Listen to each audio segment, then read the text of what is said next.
I don't recall ever in the history of this show, almost 6 years, ever being asked so many times in the span of 2-3 days for a particular guest to be on this show. When the news came out Tuesday morning, when it was officially announced, I was flooded with requests to have our next guest on, and thankfully, I had to bug him a little bit, but thankfully he obliged. I cannot wait to talk to him. Of course, I'm talking about the one and only, the incomparable Burt Watson, who joins us right now on the phone. Bert, how are you? Oh, I'm trying to make it, baby. How about yourself? I'm doing great. It is so great to hear your voice, and thank you so much for the time. I really appreciate I it. appreciate you asking me. You didn't have to bug me or chase me, but I appreciate you asking me, baby. A lot of people want to hear from you. I know that you know this, so let's get right into it. You announced it on Tuesday. You officially announced it. There were some rumors a couple days before, but you are no longer working with the UFC. Why is that? Well, let me first of all say to you, and you've always been right at it, baby. I mean, let's go. Let's go. Let's not beat around the bush. I gotta honestly say that I am totally overwhelmed by the response of the media, of the fans, what has become my fans, which I'm blown away by. I am totally overwhelmed by everybody's response to what has gone on over the last 2 years, or what's going on over the last 2 weeks, I really meant to say. First of all, I thank the Fighters Only magazine. They give me a Lifetime Achievement Award, which now, is probably the most memorable award I've ever gotten.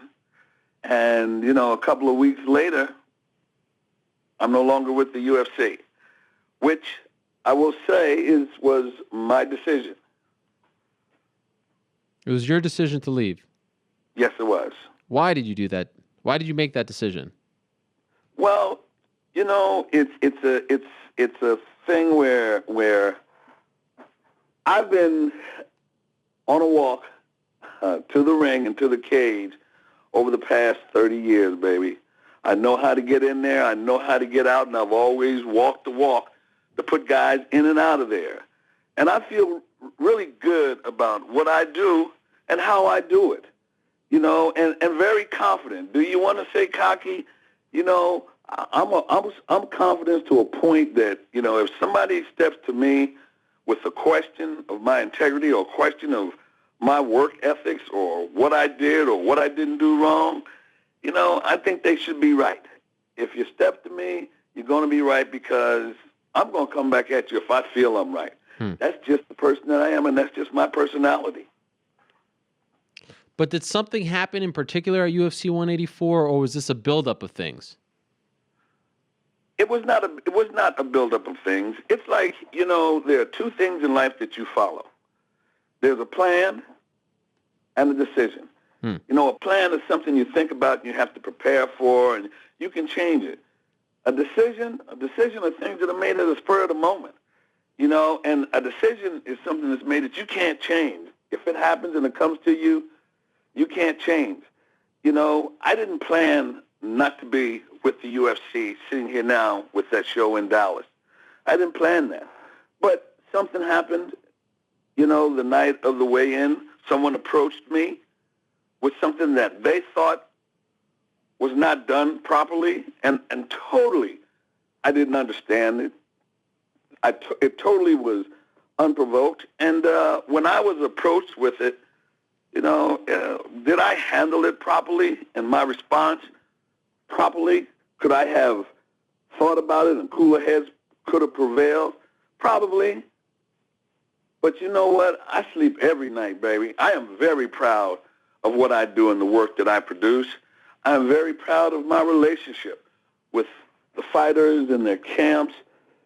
I got a family. I got a wife. I got a mom. I got kids, grandkids, siblings. My grandkids now are all over the internet. They're all over, Twitter and MySpace and just about everything. And all of my years, my family's been very proud of the accomplishments I've made, and they've become affected by my accomplishments and my decisions. I'm proud of my work during my era with Joe Frazier.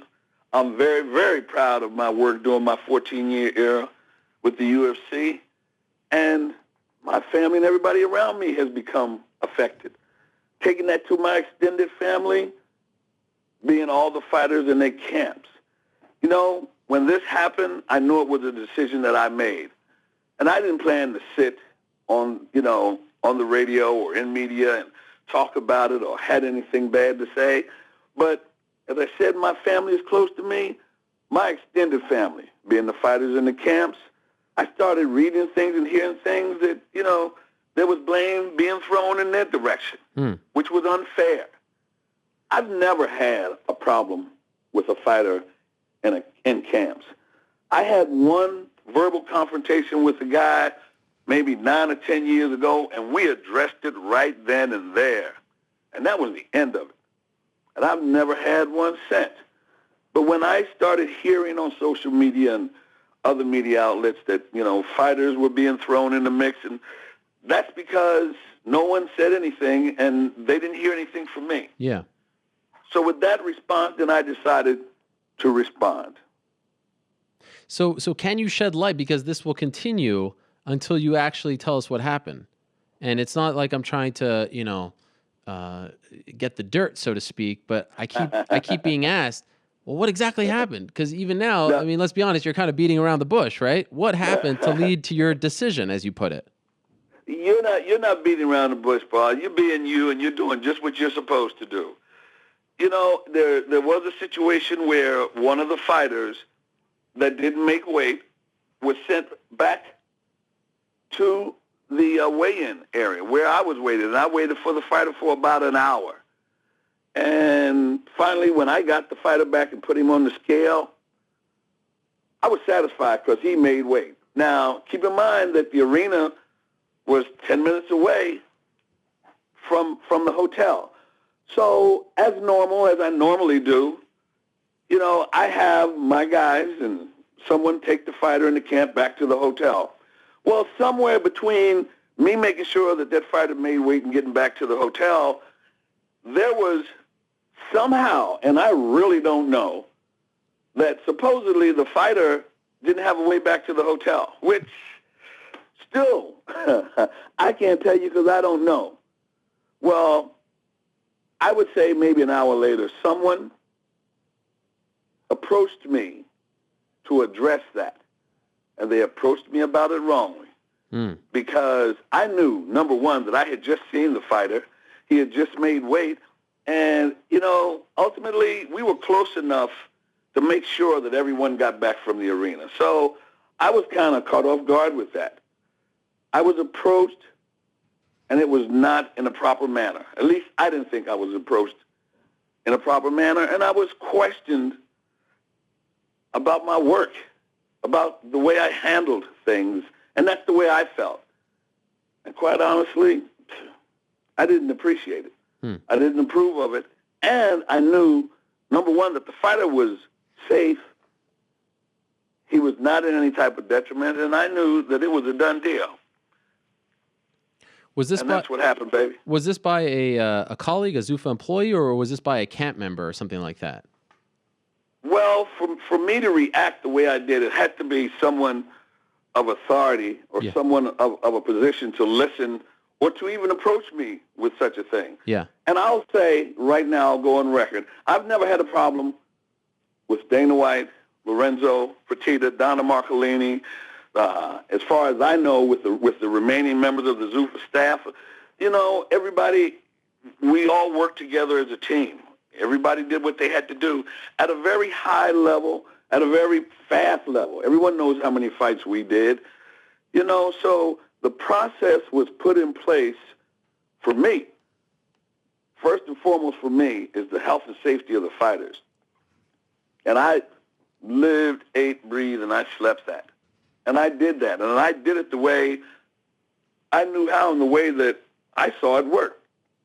So when that was questioned, and again, it had to be someone of authority, and I'm not going to mention the name because that person still has to work. That person has a family and still has to go on, and this thing has taken a life that's bigger than me and him. So I'm not going to do that. But at the same time, I will say to you, I stand on my convictions when I say my work speaks for itself. My commitment to the fighters, my commitment to the camps, my commitment to what I know or what I feel should be done, my commitment to my family, all those things I think I've done. And the only support right now I want or I hope to get is to keep the fans that I've seen or I've heard within the past couple of weeks, to keep the support of the fighters, to know that I am a person, you know what, I can mess with you. I'm not going to let anybody else mess with you. My legacy, baby, is something I've worked on for 66 years. And I worked on it hard. And it became very easy because I live right. So it wasn't a hard thing for me to do. I didn't question myself. I didn't have time to question myself.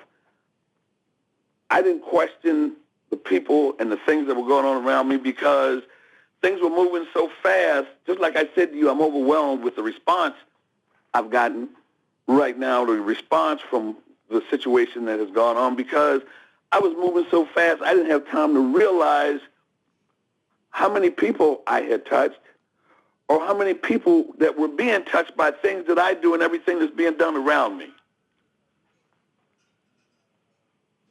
And I'm going to get to that in a bit, but I just want to get a few more details out of the way. If memory serves me correct, only one fighter missed weight. So was it Mark Munoz? Yeah, Mark made weight. Yes, he was the fighter that who had to come back and weigh in. Huh? He's the one that had to come back, is what I meant. That's correct. Yeah, that's correct. And he came back and he made it. Have you cleared the air? I started hearing rumors. Go ahead. You know that it was a blow up with Mike Munoz. I heard that it was a blow up with Ronda Rousey, not Ronda herself, but Ronda's camp. Yeah. And a couple of others. When I started hearing that, Ariel, I said, you know what? I need to address that because these guys, I lived for these guys. I loved for those guys for 14 years. So, when I see them being disturbed about something, then I figured I needed to put some kind of a lid on top of it because I don't want them to be blamed for something they had nothing to do with. So it was the Mark Munoz situation only. Nothing else happened. No Ronda. No, nothing else. It was just that situation. Someone approached you. You didn't like the way they approached you. You felt disrespected. You were upset, and that's what led to it all. Is that accurate? Yes, sir. It is. Now it had absolutely nothing to do with anyone else, any other fighter, any other camp members. I made it a habit that doing my work, it wasn't a secret. People knew that I drink Grand Marnier and I have a little shot of Heineken every now and then. But I made it my business to handle my business and conduct my business professionally, and in a sense of responsibility for the fighters in the camps. I made sure they got to where they were supposed to be. They got back, and when they got back, Burt Watson was done. I was in bed. I was gone because I know I had to move the next day. And I did. And that's the way I lived my life, and that's the way I live my life now, baby. I'm not ashamed, nor am I regretful with the way that I handled my job and my position and my loyalty to those fighters, those camps, the UFC, and anybody else that expected loyalty from me. Did you ever have any kind of issue with Mark that someone might think, oh, you're singling him out, that's why you did this, et cetera, et cetera? Was there any kind of issue? And have you cleared the air with him now so that he does? I saw him tweet, about you, and it was all very positive. Have you at least cleared the air with him before you left or after the fact? I spoke to Mark after the fact. Okay. Because as I said, when I started to read, I've gotten into social media, man. That for the last year, I was having a good time, and I'm still having a good time with social media. Sure. And when I saw that, and I communicate personally with a lot of the fighters. Yeah. After a fight, one of my first phone calls, how you doing, baby? If he went to the hospital, that's definitely a first phone call.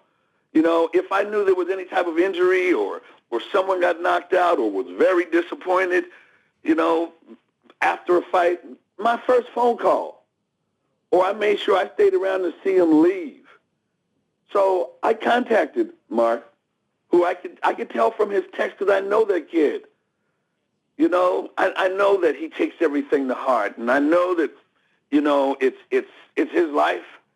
And he reached out to me in a text, and I called him back just to let him know that, I have no qualms with you, baby. And that's exactly the way I said it. By the way, we've talked and we've communicated, and I let him know, and he let me know apologetically, which was no reason for him to apologize, because this was done afterwards, and the word that it got now was a word that I had no idea of. By the way, out of curiosity, how did he get back to the hotel? He got. My understanding is that I left a couple of vans with fighter relations guys to bring the guys back to the hotel, and I know that a couple of his camps had bags in the van that brought him there. So that van that brought him there, I personally sent them back to get him from the weigh-in site. And then he just went back. So do you have any? I mean, now that the dust has settled, do you have any idea why there was this confrontation of sorts? Like, what was the big issue? Why would it lead to that? I mean, I know people work and it gets tense, whatever. Right. But was that? Can you see why this? I mean, can you put yourself in the other person who you were talking to's shoes and understand why they approached you the way they did, or was it completely uncalled for, in your opinion? I don't say that it was uncalled for, because it's like anything. When a story starts or things are being said, by the time it gets from the first person to the 10th person, it's something different.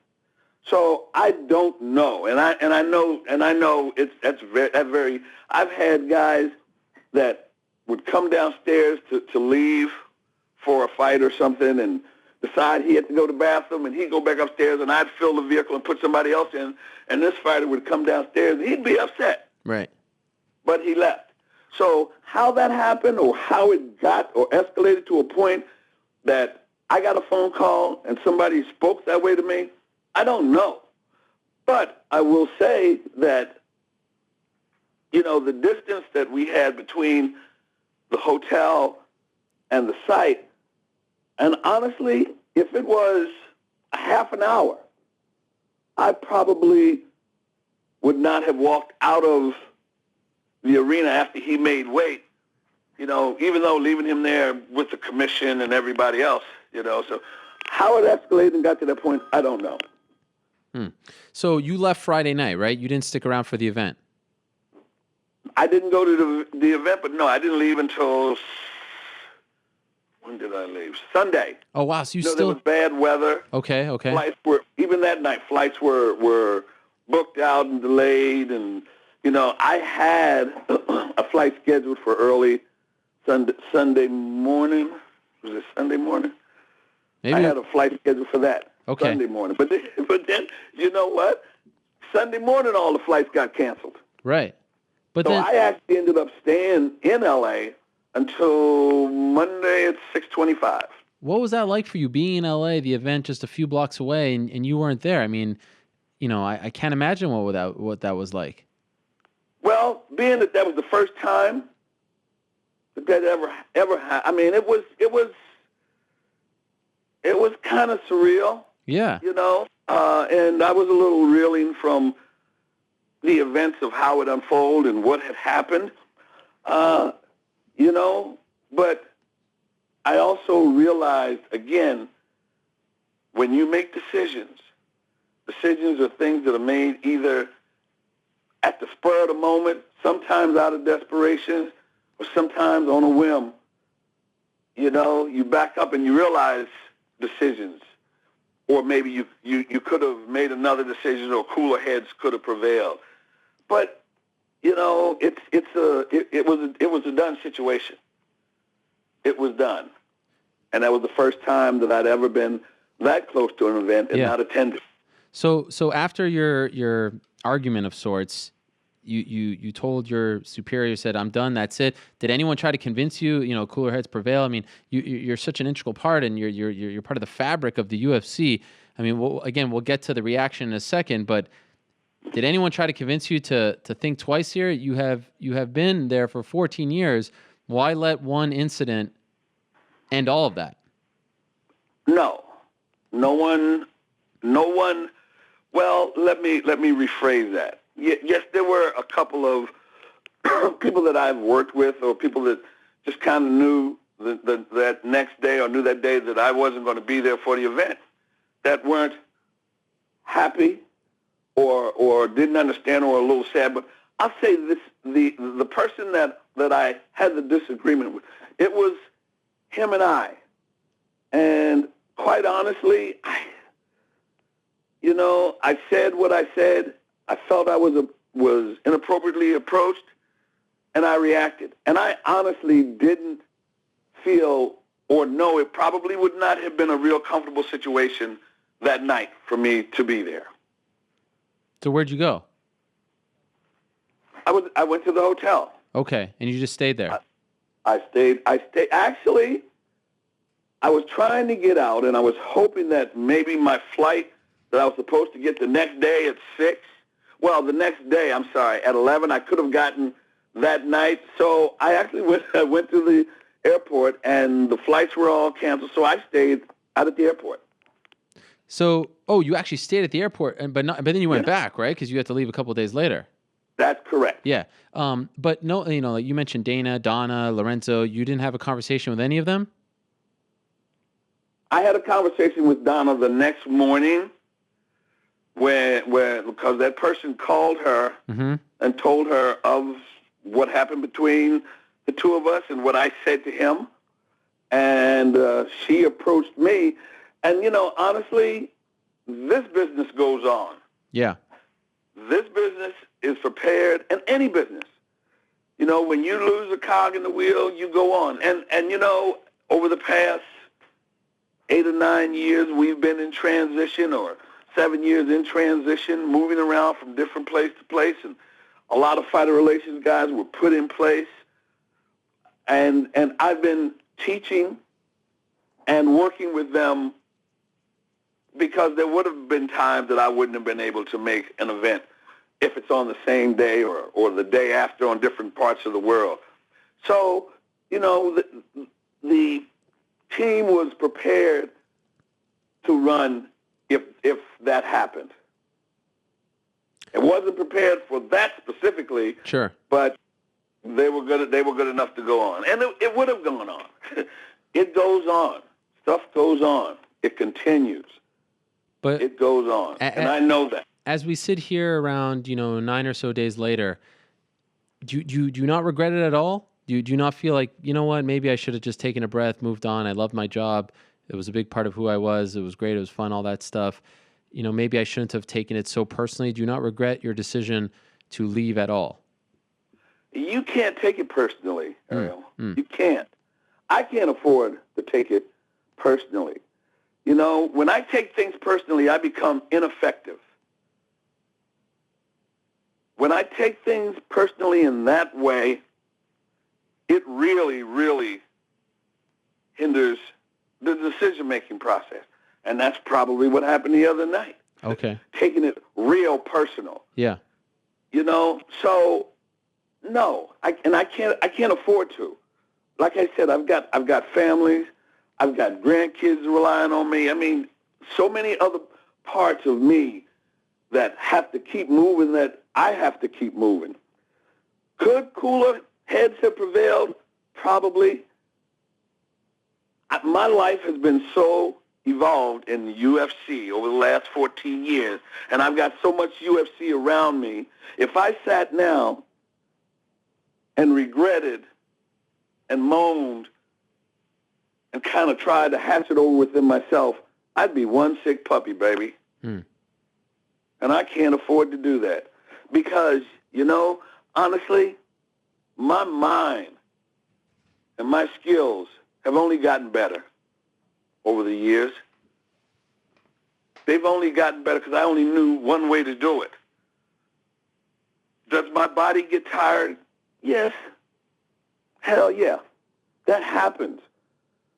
You know, when you work a lot and you work hard, that happens. But, you know, I've got too many other personal things going on in my life right now to say, you know what, I'm going to go in a room and sulk because I think I made the wrong decision. That's not happening. Because there was more than one person in that situation. Yeah.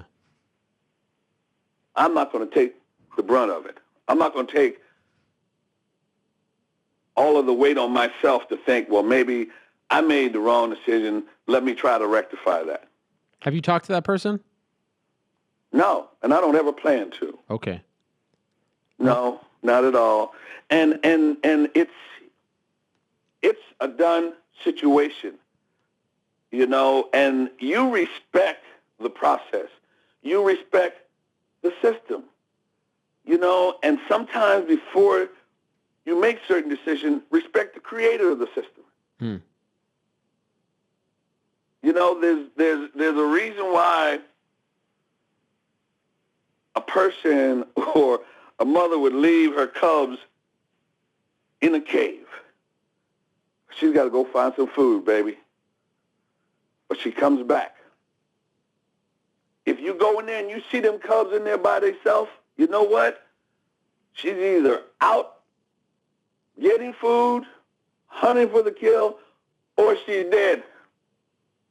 But she didn't just leave them cubs just to be leaving them. Right. Does that make sense to you? Yeah, it does, especially when comparing it to this situation. So, and that was an accident. I didn't really mean to compare it like that. But, you know, no. I have to mentally go on and continue with my life as it is for me. You know, I'm not a young man. So, you know, if I were 35 or 40 years old and had to say, oh, what am I going to do now? I can't say that, baby. I have to go on and I have to continue. Whether I do it in a venue, in an arena, or I do it from my house on the phone, I still got to do it.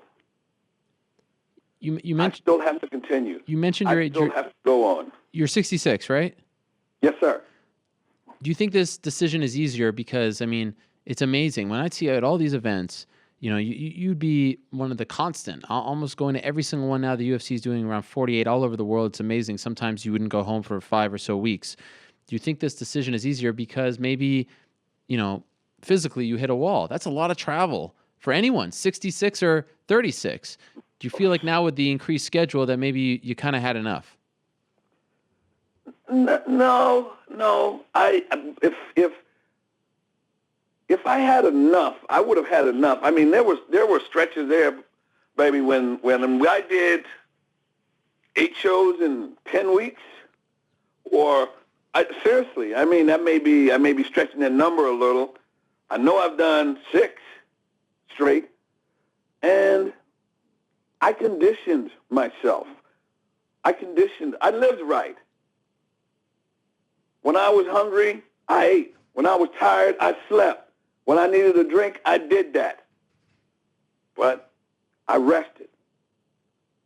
The worst part for me was coming home and leaving home. Yeah. But when I was on the road, I was good. No, so I won't say none of that played into it. But physically, if I was to say to you anything I could put my hand on that probably could have said, you know what, whew, that would be me saying, you know, I think I need 2 weeks now instead of 1. But other than that, no. I love what I do, baby. I love it, and I love to try to master what I do and how I do it and my loyalty. Now, am I a little lipped sometimes? Yes. Am I a little flip with the words that might come out of my mouth? Do I choose them carefully? Not all the time. No. But You know, when you live right, or you're not having to have to, you can get yourself out of the truth quicker than you can a lie. Real easy. So I've never been really one concerned or worried about the amount of travel. I didn't think about, because what you think about, you bring about. Right. I didn't think about the traveling and the running around. I was committed to getting the job done. I was committed to working and getting paid. Sure. I was committed to that. Do you think you're done doing this? Or, if someone boxing, you have a great history in boxing, another MMA promotion, do you still want to work in combat sports? Do you still want to do this job, or are you done? I don't want to do it at that level, at the pace that I was doing and not realizing as I was going through it. Do I still want to? Right now, I want to take a little rest. Okay. I want to get my family situated. I want to get my personal stuff in order, and personal being my family, plain and simple, because they go as I go.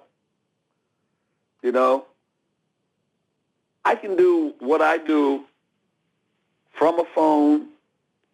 I'm a teacher. I'm always going to want to teach people and teach young men and young women how to survive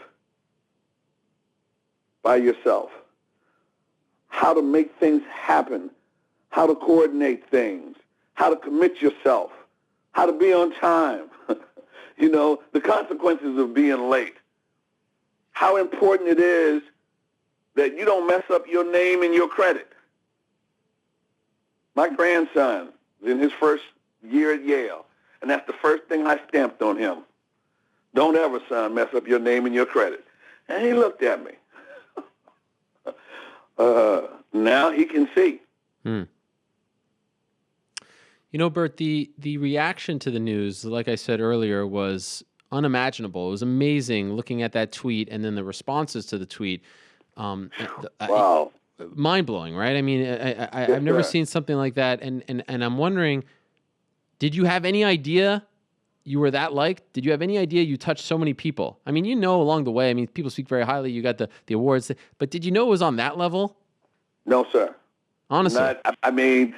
Not because I never had a problem. Sure. Or never had to react to anything real negative. So, when we did events and fighters are running around all over the place, and you guys are looking for them or what, I don't chase those fighters down because I know where that comfort level is. I embrace them to make sure that they still continue to get because they still had to cut weight. They still had to do what they had to do to take that walk with me to that octagon. And the same thing for the camps.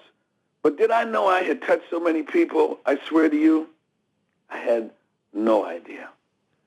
And if anything caught me off guard was the response that I've gotten and the phone calls I'm getting, And the first day, honestly, I didn't answer the phone. Yeah. I didn't, because I knew my head wasn't there, and I also did not want to react in the wrong way or the wrong manner. Now, a couple of days, I'm okay. And you know something? I can honestly tell you, sometimes when you're upset and you say things, you probably don't remember some of the things you said. But you scratch your head and you said something wrong to somebody, or somebody said something wrong to you. And I'll tell you this. What I do and in my world, somebody had to step in my world for me to touch them. Not vice versa, because I don't step outside of my world. I will never take your microphone and try to interview somebody. Because I can't do that. That's not my world. Or try to put up lights and rigs. I know how to do that, but, no, it's not my world. Bert, I want to add to that. Earlier, before we went on the air, I called up a few UFC luminaries, let's call them that, and I wanted to hear their thoughts about you, and I wanted them to perhaps send you some well wishes. And we put those clips together, and I want to play it for you right now, okay? Are you going to get me mushy or mad? No, let's hear it. Here are a few very familiar names and voices from around the UFC wishing Burt Watson well. Here we go. Hello, Bert, Mr. Watson. This is David the Crow Loiseau. I just want to wish you a happy retirement. You know, just I wish you all the best. You're the man. You made the UFC experience for all the fighters. You made it so safe and amazing. So you're the man. I wish you all the best, and keep in touch, my man. Peace. Hey, Bert, Brian Stan. My career would not have been the same without you. From the WEC to the UFC, you made every single fight I had special. Any little thing I could have ever needed, you provided. And most importantly, after my biggest wins, you were there to keep me level-headed. And after my biggest losses, you were there to pick me back up. And I cannot give you enough appreciation for everything you've done for me and for all my peers in fighting. I wish you the best of luck in retirement. I hope you enjoy those beautiful grandchildren of yours. And I hope to stay in touch. Please call me if you ever need anything, and I'm definitely going to be reaching out to you just to hear that voice and still find out if you're rolling, brother. Take care. Bye. Hey, Bert. It's Matt Mitrione. Hey, man, I'm so sad to see you go. It's really one of the things that I look forward to most is being around you and hearing your voice. And you know all my rituals and routines and everything else. You're the only person I've ever fought with the guidance of. And it's going to be really rough to see you go, man. I wish you the best, and I hope that I get to be around you at some point in time again, buddy. Hey, Bert, what's going on, man? It's DC, Daniel Cormier. I just want to tell you good luck in the future. Know that from the guy that starts the fight night to the boy in the main event, we'll all miss you. We've all made that walk, and having you a part of it has been so special. But for me, it's not what's happening inside of the arena before I step to the octagon. I'm going to miss the conversations. I'm going to miss talking about Smoking Joe Frazier and just building the relationship that I feel you and I have built over the years. Good luck, Bert. We're going to miss you, and hope to see you soon. Hey, Bert, this is CM Punk, and selfishly, I'm sad to see you go. I wish I could have spent more time independently and in a large group of people. You were always somebody who lit up the room. I'm going to miss you. Even the limited time I've been backstage with you, I certainly hope whoever replaces you has the musical taste and is as fun to be around. I'm going to miss you, buddy. Hey, Bert, it's Tim Kennedy, and, it's been an honor and a privilege having the opportunity to work with you. Your reputation, led the way when I got there. I'd only got to work with you for, a year and a half, and it was such an honor. It was an experience every time I got to fight, hearing your voice resonate down the hall. You're going to be missed. Anywhere that you go, you're going to be successful, and I can't wait to see where that is, and hopefully our paths will cross again. I just wish you well. Hey, what's going on, Bert? This is Chris Whiteman, your best friend. Just want to let you know, man, really appreciate everything you've done for us as fighters. Forget about, coming up with different stories that, that I've experienced with you, because there's too many to bring up. But the way you would make each one of us feel when we come in, for the first time we're checking our weight, you make each one of us feel special. And I know it goes to every other UFC fighter. We all felt we were so respected from you, so respected by you, and more than anybody else. So really appreciate everything you've ever done for us, and I hope you get to enjoy your family. Hey, Bert, it's your old buddy Matt Serra. Hey, man, listen, things are never going to be the same without you there. I already miss you. I love getting to the events and seeing you, getting greeted with a hug, and you're just a great dude, man. You're always there for me, and not only me when I was fighting, but for my guys, and I really appreciate it, and I hope we stay in touch. All my best. Hey, Bert, this is Kenny Florian. I just want to thank you for everything you've done for the UFC, and for being a great friend, and for being a guy who was there for every single one of my fights, and making me feel like I was the only dude fighting on the card, and that really is real. Every single time I was there, you were there to greet me and make me feel good and make me feel comfortable, weighing in and the whole process, and always a true gentleman to myself and my camp. And I just want to thank you for, the many years of service that you've done, for me and my camp. And, you will be greatly missed for sure. And you're a great friend. And, thank you for always making me feel special for every single one of my fights.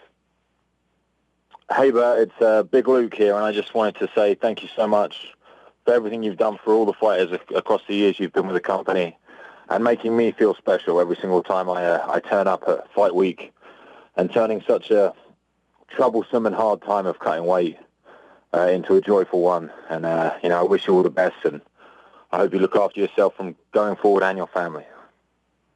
Hey, Bert, this is Sarah Kaufman. Everyone's going to miss you so much. I can't thank you enough for everything that you've done for me and every fighter out there.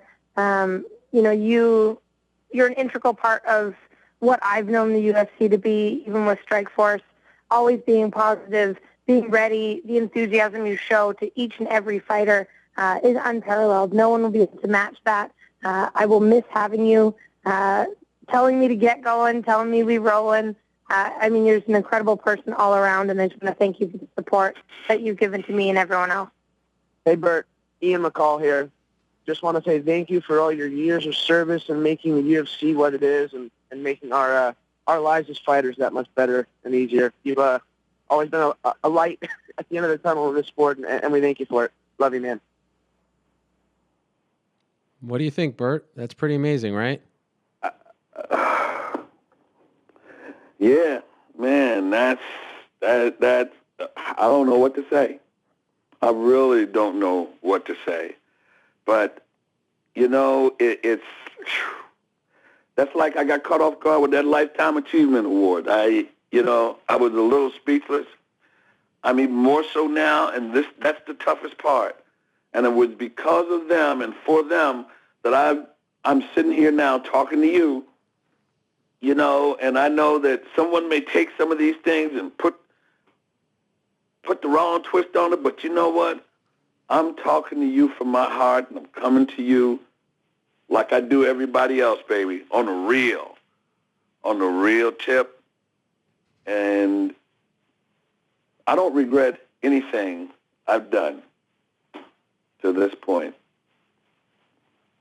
I think what's most amazing about it is that fighters are a fraternity, and I can never be a part of that. They'll never allow me to be a part of it. I don't want to be a part of it. I can't be a part of it. I haven't done and been through what they have been through. But you are a part of that fraternity. They included you. They don't feel the same without you. They feel like you are a part of the show. It is a part of one's checklist. When they make it to the big dance, they have to hear your voice. And I've heard people say that they get paralyzed with fear. It's an amazing moment to hear that voice call them out to battle. And from what I heard from a lot of people is that it'll never be the same because they won't hear that checklist will not be there anymore to be checked off. And for them to include you as part of that fraternity seems, at least to me, like the ultimate compliment. For fighters, these alpha males and females, to do that for someone who didn't fight, who they didn't share the cage with, it's a pretty amazing thing. It's a mind-blowing thing. And anyhow, we could have talked to all 500 fighters on the roster, but I just wanted to give you a taste of that and let you know that you are beloved, you are missed, and it won't be the same without you. And even for someone like me, you were always very nice from day one, shaking my hand, saying hello, asking me how I was, even when you're very busy and I could see you're looking kind of past me. You always went out of your way, and that means a lot. You always made everyone feel very special, and that means the world to everyone. So thank you for that. What has happened was not the face of what I would have wanted as an end of my 14-year career. Right. But, it's like I'm a hood rat with an education. In the streets, if you beat me once, you're going to always have in your head that you can beat me again. If you beat me down and I let you, and I come back, you know what? You're going to beat me till I leave. Because you got in your head, I can beat you. And that's just the way life is. I don't ever want to stop teaching. I don't ever want to stop touching. And I don't ever want people to stop wanting me to teach them and stop touching them. I don't ever want that.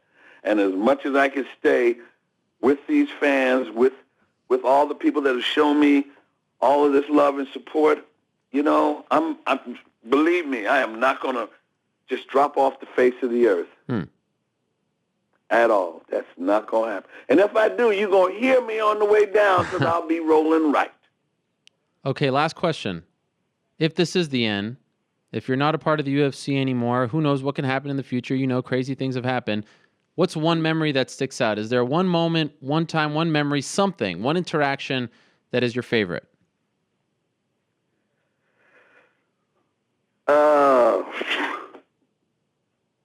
Probably what you gave me just now. Oh, come on. I don't believe that. I can't, I honestly, I can't sit and think of what has been my favorite moment, because I've had 14 years of it. Yeah. And I'm not just putting a skirt on it. You know, I will say this to you. I've had situations where guys have walked and told me things that I look at them and I'm like, now what the heck am I supposed to do with that information? Okay? And I had to keep it in my head until they did it themselves. And sometimes I walked around with that for a month or 2 months. Now, I'm sure you can put a lot of that together. That happened to me 3 times. That they walked away from me and said, and I'm like, whew, now what do I do with that?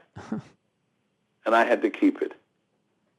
But, you know, other than that, what you gave me just now, because that's the first time I've ever had all of them in one group like that. And those were some pretty key people you just spoke to. I can't answer that. That's the only way I can answer that. Fair enough.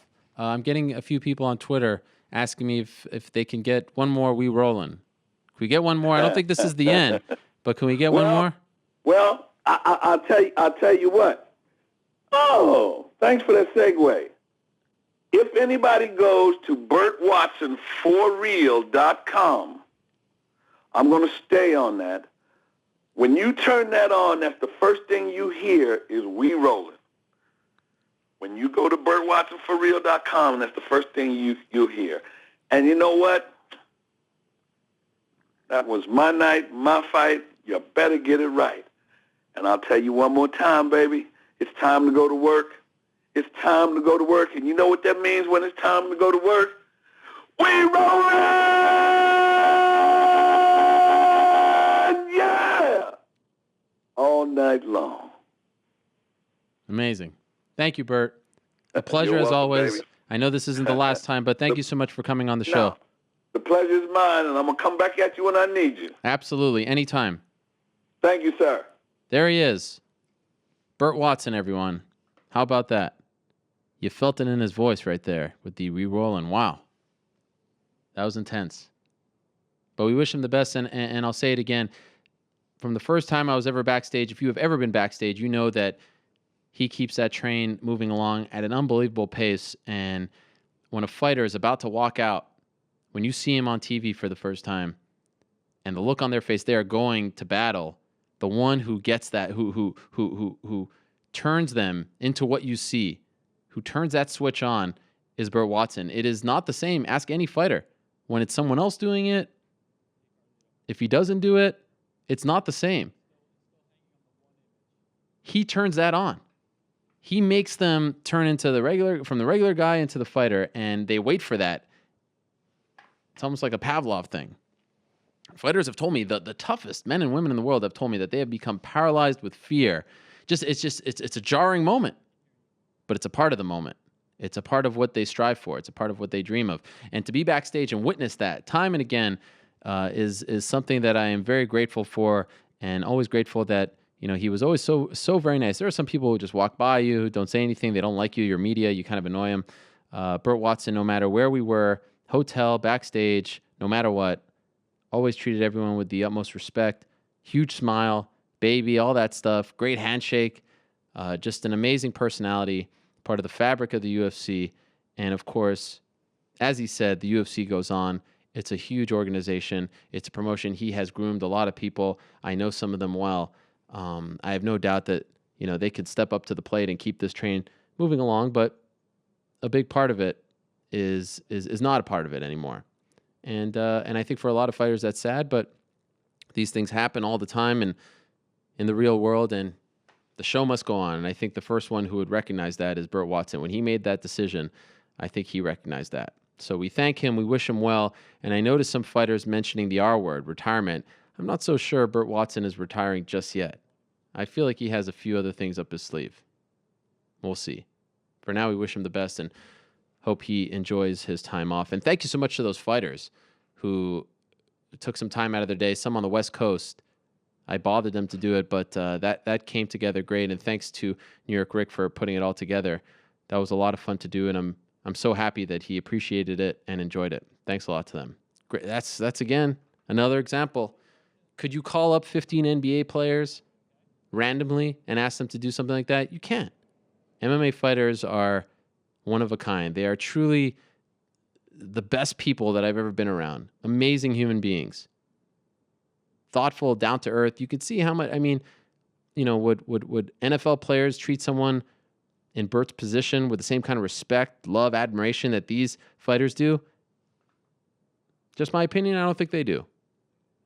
I don't think they would. MMA fighters are the best. And that's what I love more than anything about this sport. Not the punches to the face and all that stuff. Not the kicks, not the violence. Those people are amazing to be around. It is a privilege.